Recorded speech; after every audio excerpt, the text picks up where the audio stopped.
कि मौलाना तारिक जमील साहब ने हेयर ट्रांसप्लांट करवा लिए हैं। सोशल मीडिया भरा पड़ा है मौलाना पर तनकीद पर। माजी में वो चीज़ें ठीक नहीं थी, जब इन्होंने खुद इस्तेमाल की तो ठीक हो गई। नौजवान जो बॉडी पे टैटूज बनवाते हैं वो कहते हैं जी हम टैटूज बनवाए थे, मौलवी साहब कहते हैं तुम्हारा तो जनाजा हलाल नहीं है, तुम तो जहन्नम में जाओगे। मदनी मौलवी ने उन्होंने कोई यहाँ पे नक्श बनवा लिया, ये तो हलाल हो गया है। जब अपने लिए कोई चीज़ करने लगते हैं, कोई एक्ट, तो सब चीज़ें हलाल हो जाती हैं। हदिये में उन्होंने 100 रुपये के नोट के ऊपर सिग्नेचर करके भी दिए हैं। अस्सलाम वालेकुम नाज़रीन, मैं हूँ आदिल निज़ामी और आप देख रहे हैं मेरा डिजिटल चैनल। आज हम बात करेंगे मारूफ आलमी शख्सियत मौलाना तारिक जमील साहब के बारे में। तारिक जमील साहब किसी तारुफ़ के मोहताज नहीं हैं। आए रोज़ उनकी बहुत सी वीडियोज़ मजहबी हवाले से वायरल होती हैं। कुछ लोग आजकल उनको जनरल बाजवा के हवाले से भी काफ़ी ट्रोल करते हैं। जब उनकी जो दुआ थी या ख़ान साहब से रिलेटेड भी बहुत सी चीज़ें उनकी ट्रोल होती हैं और डिफरेंट नोयत के जो उनके नाकदीन हैं उनके ऊपर इल्ज़ामात भी लगाते रहते हैं। लेकिन जो उनकी शोहरत है, जो मजहबी खिदमात हैं, वो नाकाबिल बयान है, वो आप सबको मालूम है। अभी जनाब हज़रत मौलाना तारिक जमील साहब जो हैं वो दोबारा से सोशल मीडिया पर काफ़ी ज़्यादा मौज़ूए गुफ्तगू बने हुए हैं। उसकी रीज़न ये है कि मौलाना तारिक जमील साहब ने हेयर ट्रांसप्लांट करवा लिए हैं। कराची का एक इदारा है डॉक्टर इरफान अल खलीज के नाम से उनका जो है वहाँ पे क्लिनिक है। वहाँ तारिक जमील साहब गए और वहाँ जाकर उन्होंने खिताब भी किया, बताया और उसको कुरान और हदीस की रोशनी में बयान भी किया कि अपने बाल किस तरह आप लगवा सकते हैं, कोई नजस नहीं है, कोई मतलब वो चीज़ उसकी मतलब कोई मना नहीं है, रिलीजियस पॉइंट ऑफ व्यू से आप लगवा सकते हैं। उसको बयान भी किया और वहाँ से ट्रीटमेंट भी कराई। ट्रीटमेंट मतलब कि करने से पहले वो पूरी जो मेजरमेंट ले रहे हैं वो भी वीडियोस हैं। उसके बाद आप वो देखें कि उन्होंने जो सर्जिकल कैप होती है वो भी पहनी हुई है, मतलब ये कि उन्होंने करवा लिया है। और हदिये में उन्होंने 100 रुपये के नोट के ऊपर सिग्नेचर करके भी दिए हैं। ये सारी की सारी चीज़ें उन इंस्टाग्राम पे उस जो क्लिनिक है वहाँ पे मौजूद हैं। अब इस पर तनकीद ये हो रही है कि मौलाना ने किस तरह जनाब एक मजहबी शख्सियत, मतलब कि आप तो जिस तरह थे वैसे रहते, आपको क्या ज़रूरत थी जनाब। वो मौलवी हज़रात उमूमन इस तरह की चीज़ों में नहीं पड़ते। हाँ, खुशबू लगा कर रखते हैं, अपने बाल बना कर रखते हैं, सफाई सुथराई का बहुत ख्याल रखते हैं। लेकिन ये थोड़ा सा फ़ैशन के ज़ुमरे में सामो आ जाता है कि बाल लगवाना या इन चीज़ों को अपनी ट्रीटमेंट करवाना। तो ये मौलाना को क्या मतलब आन पड़ी थी। तो सोशल मीडिया भरा पड़ा है मौलाना पर तनकीद पर। मौलाना ने जब वहाँ पे अपने जहाँ क्लिनिक में ट्रांसप्लांट करवा रहे थे वहाँ उन्होंने एक और बात भी की। उन्होंने कहा जी ये हदीस मुबारक बयान की कि अपनी बीवियों के लिए जीनत इख्तियार करो, और साथ में बनी इसराइल का वाक़या भी सुनाया कि बनी इसराइल के जो मर्द थे उन्होंने अपने आप को साफ़ सुथरा नहीं रखा तो उनकी जो बेगमात हैं वो दूसरे मर्दों की जानिब मतवज्जे होती रही थी। तो डैट्स वाई मुझे सारी की सारी चीज़ें मतलब उन्होंने उसको जोड़ा और बताया। अब यहाँ पे सवाल कुछ ये पैदा होते हैं कि बहुत सी मजहबी शख्सियात इससे पहले बहुत सी ऐसी चीज़ों के बारे में, सब तस्वीर बनाने के हवाले से क्या होती थी चीज़ें माजी में, स्पीकर के इस्तेमाल पे क्या होता था, फिर टेलीविज़न मतलब दावत इस्लामी के जो अमीर दावत इस्लामी इलियास कादरी साहब हैं उनका तो पिक्चर भी आना, मतलब तारिक जमील साहब की शुरू में ऑडियो बयान आए थे, तस्वीर आना पॉसिबल ही नहीं था, वीडियो बयान आना पॉसिबल ही नहीं था। बाद में हज़रत साहब ने जितना वीडियो बयान जिस तरह उनकी दीन की खिदमत इसके ज़रिए की आपके सामने है, इस तरह इलियास कादरी साहब।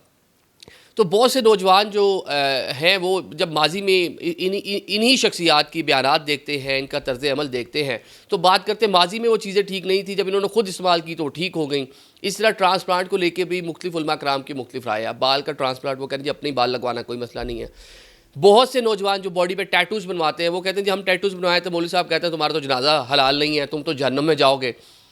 तो इस तरह की चीज़ें मतलब ये सोसाइटी में है ना। अब वो कहते हैं एक आम तासुर है कि कोई मौलवी किसी ने यहाँ पे कोई मतलब कि किसी मदनी मौलवी ने जो हरी पगड़ी वाले उन्होंने कोई यहाँ पे नक्श बनवा लिया। उन्होंने कहा जी अब तो हमने भी बनवाया, ये तो हलाल हो गया है।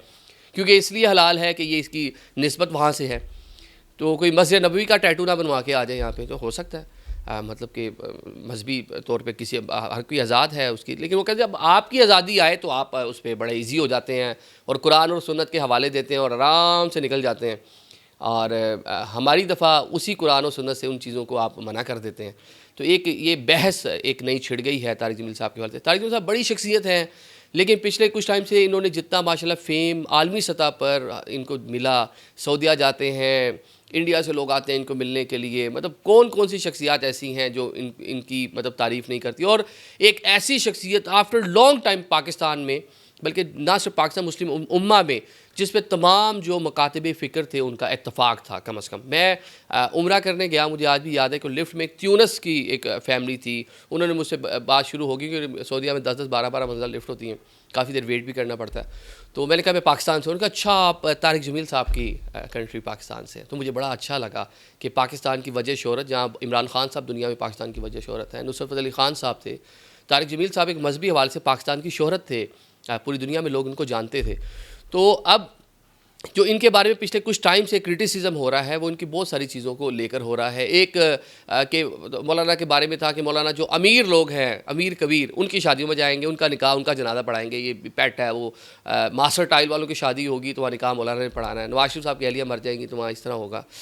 तो ये एक इनके ऊपर इल्ज़ाम था। फिर हज और उम्रे के लिए जाते हैं, उसके पैकेजेस बहुत ज़्यादा होते हैं, थोड़ा उनको कमर्शलाइज़ किया गया। फिर जब इन्होंने एक ब्रांड लॉन्च की उस टाइम इन पर बड़ा क्रिटिसिज्म हुआ, इतने महंगे कपड़े, एक मजहबी शख्सियत क्या कर रही है ये वो।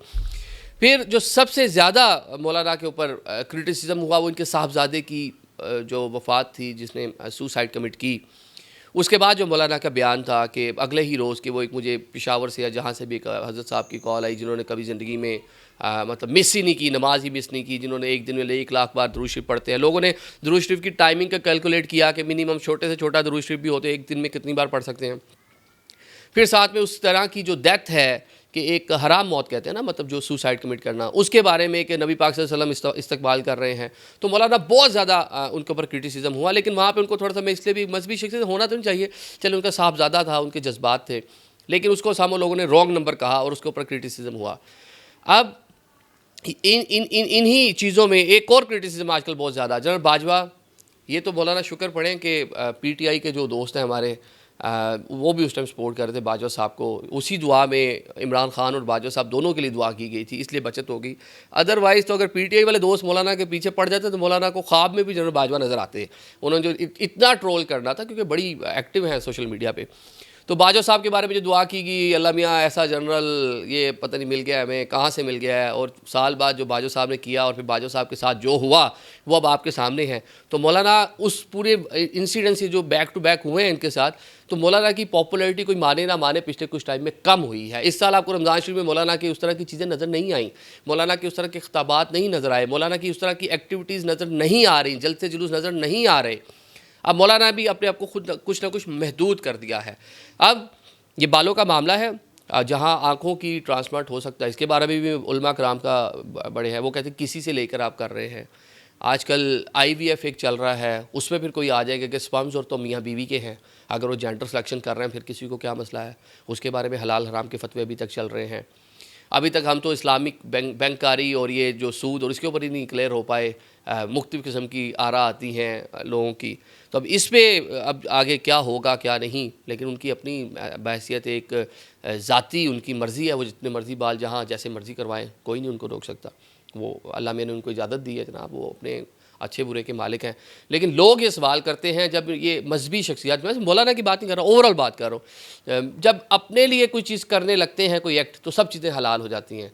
जब आम आदमी कुछ कर रहा होता है तो उसके ऊपर ये हमें जहन्नुम की आग दिखाते हैं, ये हमें वहाँ जहन्नुम के जो फरिश्ते हैं उनका जो अज़ाब आना है, जो कब्र का अज़ाब है, ये हमें उससे डराते हैं। लेकिन जब खुद इस तरह की चीज़ करने का माइंड कर लें तो उसी कुरान, उसी हदीस की रोशनी में अपनी कोई ना कोई जस्टिफिकेशन दे देते हैं। Thank you so much.